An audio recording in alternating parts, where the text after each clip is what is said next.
The next speaker is Mr. Manish Narayanaswami. He is the Associate Director at Kissflow.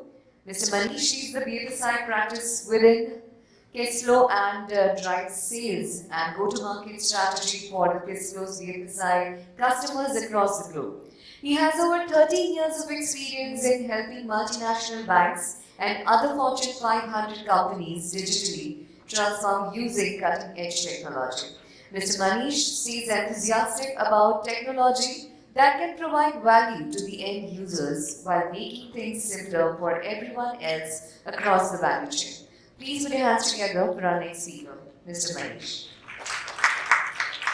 Right, I know lunch is due, so I try to keep the presentation short. How many of you here have heard about low-code platforms? Can I just have a show of hands? Not a lot. Alright. So the ones that have not heard, you will pretty soon hear it from your CEOs or your technology organization, right? As you can see, the low-code market today is a $50 billion market. I'm just not making those numbers up. You'll see some reports in the upcoming slides. The reason why it's a $50 billion market is because of this huge supply demand gap. Right? So if you're looking at overall enterprise automation, if you look at the number of developers in the world, there's around 26 million developers, right? But you have over 500 million applications that need to be automated, especially in the next few years. This is based on IDC report. So when you have this sort of supply-demand gap, you're looking at technology to come and address two things primarily, right? One, you have to enable your IT teams to develop much faster. You're no longer going to wait for 6 months or a year for your IT teams to come and develop the next best app or the next best solution. Right? By the time you develop that, it's already outdated technology, it's already legacy system, and you want to try and do what 2.0, 3.0, and so on. So you want to get out of that loop, which means you have to onboard some kind of low-code or no-code solution and move towards a rapid development or rapid enterprise automation kind of approach. Right? So that's the first use of technology, enabling IT to develop faster.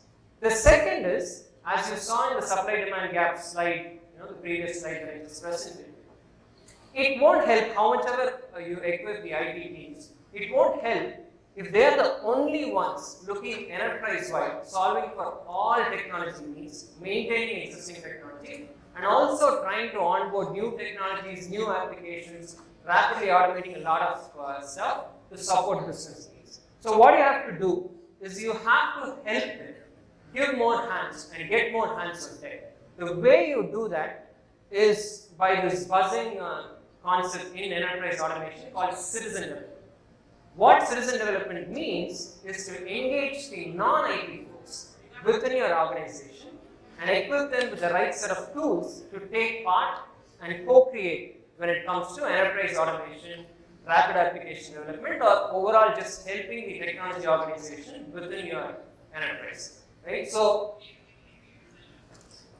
if you think about the last couple of decades, right, and the way enterprise automation has sort of evolved to address the supply-demand gap, and this is a very important slide that sort of sheds a light into a lot of information around how we have evolved in terms of coding when it comes to enterprise automation. Right? Just a couple of decades back, we were coding everything from scratch. We moved on from there to having a lot of libraries that you can import and then extend that through code. Right? So if you think about a simple form that you want to develop for one of the applications within your bank, let's say for example, 5 decades back or 4 decades back, you were just coding everything from scratch, right? And then we moved on from there to, all right, why are we coding everything for this form? There are some components in this form which are extremely reusable, right? A submit button, for example. Why am I coding this submit button and the way it works every single time for every single form? Can I make this a reusable component? And can I make a library out of it? So what people did is they created reusable components and then they just imported that reusable component into the larger form that they were coding. Right? So we moved on from coding or pure coding to something called pro coding. And now we are at the stage where we have moved on even from pro coding to this concept of low-code, no-code. Right? So if you think about low-code, no-code tools, it extends the idea of pro-coding in the sense that you have these reusable components, more and more reusable components for your application development, for your IT infrastructure changes are being identified. And when you extract these components and put these as drag and drop interfaces, right? So visual interfaces that you can build, with which you can very easily build entire applications and then move on slowly to a no-code sort of application development approach, right? So the end goal of all this, the evolution of coding, is to democratize automation for everyone, not just a specific set of IT folks, not make it exclusive. So now, one way to think about how low-code, no-code is sort of going to revolutionize this market is to go back in the days and think about how Excel and spreadsheets revolutionized data processing. Right? So before the days of Excel or spreadsheets, what teams would actually do is, if you had to get some kind of sales data, they would have to go to these mainframe admin teams. It was called batch processing back in the days. Submit some sort of request just to get a month's worth of sales data, and then wait till the next day for the day and batch process to run, to then get a dump of mainframe-based, very, very unuser friendly. Sorry, it was not very user friendly. You would get this dump, and that's what you use to view your sales data. We moved on from there with the invention of spreadsheets, right? So we completely revolutionized, and we essentially said, in order for you to view data, manipulate data, or make some derive some insights from data, you really don't have to go to these mainframes. You use something like Excel, which essentially made this a non-IT task. So today, anyone and everyone uses Excel. The sales teams are just using Excel by themselves. In fact, you go on to go above data processing to even do data manipulation and derive insights. It's the same way that low-code, no-code is going to revolutionize enterprise automation. And these are just some numbers from analysts all over the world to back it up. Right? So if you look at what Gartner is saying, Gartner is essentially saying 70% of all new applications developed within enterprises will use some form of low-code or no-code products. Right? They're going to get away with traditional coding and move on to a low-code, no-code kind of ecosystem. Forbes again is saying by 2030, the global no-code, low-code development platform market will fetch a revenue of $187 billion. Right? This is no small number. Right? What all this essentially says is low-code, no-code is here to stay. It's not going to go away. Right? Which becomes imperative for organizations and enterprises then, especially in the banking world, because BFSI is sort of the technology pioneer when it comes to enterprise automation. It becomes imperative to figure out how to fit this into your digital transformation journey. Right? The reason you have to understand how this fits into your digital transformation journey is because there is this BCG report that says only 30% of the digital transformation projects are actually successful. Right? 70% you spend a lot of money, but you actually don't derive a lot of value. This is a BCG report that's claiming this, right? Which means just throwing money at digital transformation is not going to ensure success, not going to ensure proper value. If you have to ensure this success after you put in money towards digital transformation, you have to understand it and make the best use of technology by knowing where it fits into your organization or where it fits into your digital transformation area. So, if you think about low-code, no-code and try to figure out where this fits into your organization's digital transformation journey, this is a very high-level overview. Any organization, and especially banks, insurance companies, and financial services, at a 10,000-foot level, these are the three layers that you're worried about. Right? So you have all the systems, a lot of systems like a few presenters mentioned before me, service, mobile banking, digital channels, and so on, which is called the experience layer.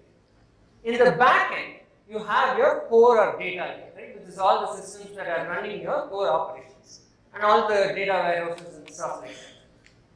In between, you have a lot of business operations across multiple cross-functional teams, which are done either manually or one day morning as a user I log in, I go to 6 or 7 different systems just to get a simple approval process, or just to look at 2 documents, get some client data, and then pass on that data to the next team. That business operations layer is the best use case where you can onboard low-code, no-code technologies. Because when you're looking at low-code, no-code, you're looking at standardizing and providing some sort of a unified interface, right? So, completely revamping your business operations at a very rapid pace can be done by a low-code, no-code platform. Alright, so I want to qualify what we mean by business operations transformation, right? So if you're looking at business operations here, think about what and all needs to be done to transform this layer. You'll have something called case management, which is essentially your tickets, service requests, incidents that you manage, projects that you manage, all kinds of cases that you manage within your company. All that falls under the bucket of case management.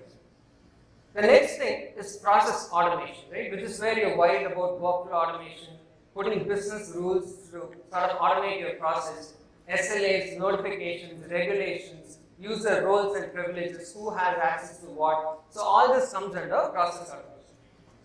The third thing, of course, is custom app development, right? And across these 3 sort of core modules, right? Across these 3 operational transformation use cases, you also need effective employee collaboration. You need a lot of reports, analytics, and metrics data to derive insights into the work that is happening across these operations.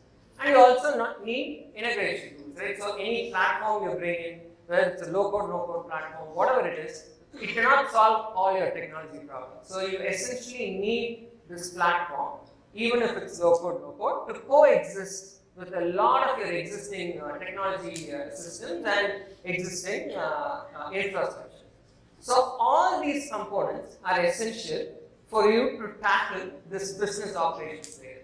And for all this, what we have done at Kissflow is we have considered this entire business operations layer across all these modules, and we have sort of embraced this concept of low-code, no-code platform and low-code, no-code way of developing applications, and put everything into one unified platform.